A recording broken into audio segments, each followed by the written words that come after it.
This is another question from our sister from Syria, Ahmed al-Ahmad. Right.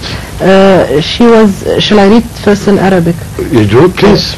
كانت تقرأ سورة ياسين فلما وصلت إلى قوله تعالى واضرب لهم مثلا أصحاب القرية إذ جاءها المرسلون إذ أرسلنا إليهم 2 فكذبوهما فعززنا بثالث فقالوا إن إليكم مرسلون، فوقع في رواها أن القرية هي قديان والمرسلين هم الإمام المهدي ثم مرزا محمود ثم مرزا ناصر أحمد، فهل هذا يصح أم إنها قرية أنطاكيا كما تقول التفاسير؟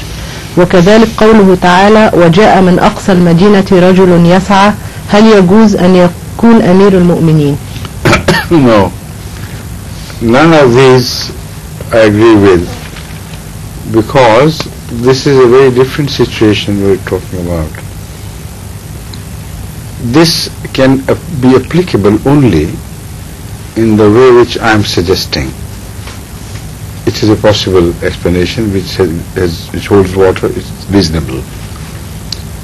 The first is Moses, the second is Hazrat Masih, the third is Hazrat Muhammad Rasulullah sallallahu alaihi wasallam, who came in the end and who was to bring a new eternal law.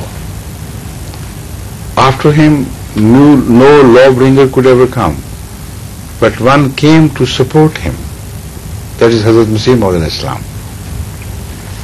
And this version, this understanding of mine, is supported, as I understand, by the Holy Quran as well as by the Injil. In Injil, there is a muscle that one person, will not name who he was a great man or a great person, had a vineyard planted for him.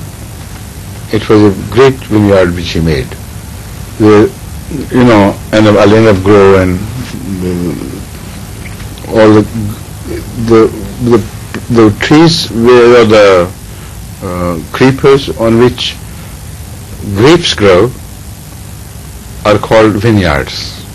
The garden of grapes is called vineyard.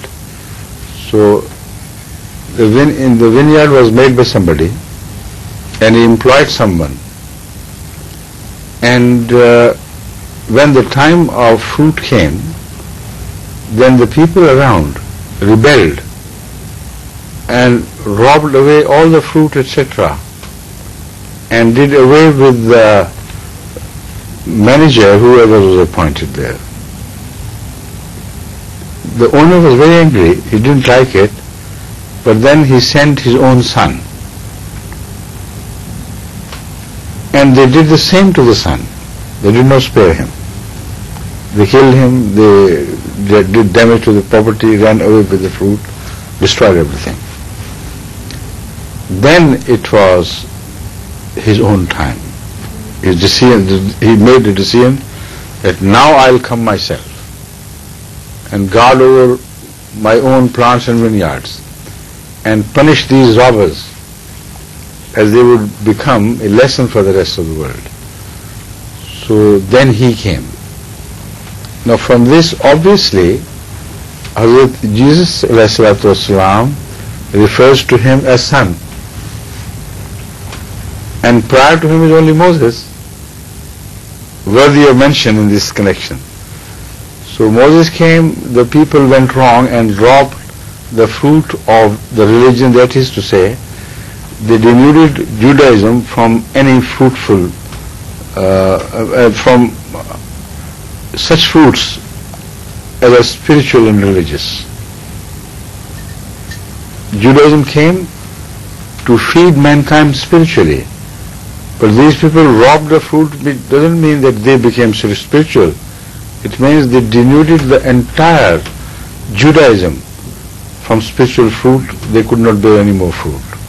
They were left barren by these people. Then came Jesus Christ. He did what he could. The same thing happened to him. Then came Hazrat Muhammad Rasulullah sallallahu alaihi wasallam. to come and punish them. And his coming is like the coming of God. Like the sun is not literal and real, so also the word God is not applicable in literal sense. It is applicable to Hazrat Muhammad Rasulullah as perfect, complete representation on earth of Allah. Previous prophets represented him all right, but not so perfectly as Hazrat Muhammad Rasulullah did. That is why the word son is applied to Jesus Christ, and children is also, the word children is applied to other pious holy people, but never before the word God was applied in scriptures to a prophet of Allah. So study the whole Old Testament and the New Testament. I'm talking of the whole line of the biblical books. You'll be surprised to find that God is a title which is not shared by other human beings. Son is shared, child is shared, not God.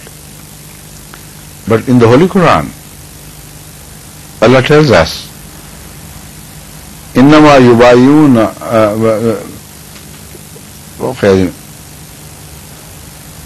الذين يبايعونك إنما يبايعون الله يد الله فوق أيديهم وما رميت إذ رميت ولكن الله رمى. So obviously that owner of the vineyard was Allah himself. He sent Moses first, then came Jesus Christ, and then Hazrat Muhammad Rasulullah to come and own whatever it was for God, for the sake of God, but representing him in perfect manifestation. Then where is the possibility of Masih Maud left? This verse speaks of this من أقصى المدينة. Aqsa, what is Aqsa? Aqsa is a far off place. See, this man was not from the Arabs. This man had to be from a different country and different part. He had to be from آخرين منهم لما يلقوا بهم. So this Aqsa al-Madinah obviously indicates to a supporter, a shahid of Hazrat Muhammad Rasulullah sallallahu alaihi wasallam, who would come ultimately and tell the world, "Welcome, why don't you believe in him?" You see? And this is further supported by the Surah Al-Buruj, where it is said, وَالسَّمَاءِ ذَاتِ الْبُرُوجِ وَالْيَوْمِ الْمَوْعُودِ, the day of the Ma'ud, the promised one. Remember this terminology. The day is the age. So we bear witness to Zatil Buruj, that is the heaven with all these mentions. Well, Yawmil Ma'ud, and that age which has been promised. By whom? By Hazrat Muhammad Rasulullah sallam. Wa Shahidin, and that witness who will appear in that Yawmil Ma'ud, wa Mashhud, that is Muhammad Rasulullah sallam. The one whose truth will be testified by that Shahid. And in another place, Yatluhu minhu. You see, Shahid wa Shahidun, Yatluhu Shahidun minhu. So connect all these things. She has the same question here. Aha, so I have already answered. Yatluhu Shahidun minhu has to be was Samai Zat mentioned here, was Samai Zatil Buruj, wal Yawmil Ma'ud, was Shahidin wa Mashhud. What else would happen there to prove that this is the Shahid? This is the Ma'ud about whom Allah is speaking. قُتِلَ أَصْحَابُ الْأُخْدُودِ النَّارِ ذَاتِ الْوَقُودِ إِذْ هُمْ عَلَيْهَا قُعُودٌ وَهُمْ عَلَى مَا يَفْعَلُونَ بِالْمُؤْمِنِينَ شُهُودٌ وَمَا نَقَمُوا مِنْهُمْ إِلَّا أَن يُؤْمِنُوا بِاللَّهِ الْعَزِيزِ الْحَمِيدِ الَّذِي لَهُ مُلْكُ السَّمَاوَاتِ وَالْأَرْضِ